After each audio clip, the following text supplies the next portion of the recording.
থাকতে চান সর্বোচ্চ?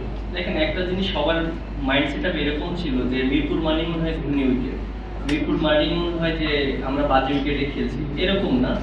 আর আমার কাছে মনে হয় যে মিরপুরেও আমরা ভালো উইকেট করতে পারি। আমরা লাস্ট 2-3টা সিরিজ আমরা দেখেছি এবং আমার কাছে মনে হয় উইকেটটা অনেক ভালো আছে। আমরা চেষ্টা করব ভালো উইকেটে খেলার জন্য, কারণ ভালো উইকেটে যদি আমরা ম্যাচ জিততে পারি, বোলাররা ভালো বোলিং করে, ব্যাটসম্যানরা রান করতে পারে, দিন শেষে আমাদের কনফিডেন্টটা খুব ইম্পর্টেন্ট। এবং যেহেতু আমাদের সামনে টুর্নামেন্ট আছে, সেই টুর্নামেন্টের আগে যদি আমরা ভালো উইকেটে খেলে কনফিডেন্ট গেইন করতে পারি, এটা আমাদের টিমের জন্য অনেক হেল্প হবে। অবশ্যই আমাদের, যেহেতু আমরা এই কন্ডিশনে খেলে অভ্যস্ত এবং আমরা জানি এই উইকেটটা সম্পর্কে, এবং আমরা যদি আমাদের বেস্টটা দিতে পারি, বোলাররা যেভাবে বোলিং করছে লাস্ট 2-3টা সিরিজ এবং ব্যাটসম্যানরাও রান করছে, আমার কাছে মনে হয় যে দুইটার কম্বিনেশন যদি ভালো থাকে, অবশ্যই আমরা রেজাল্ট আনতে পারবো।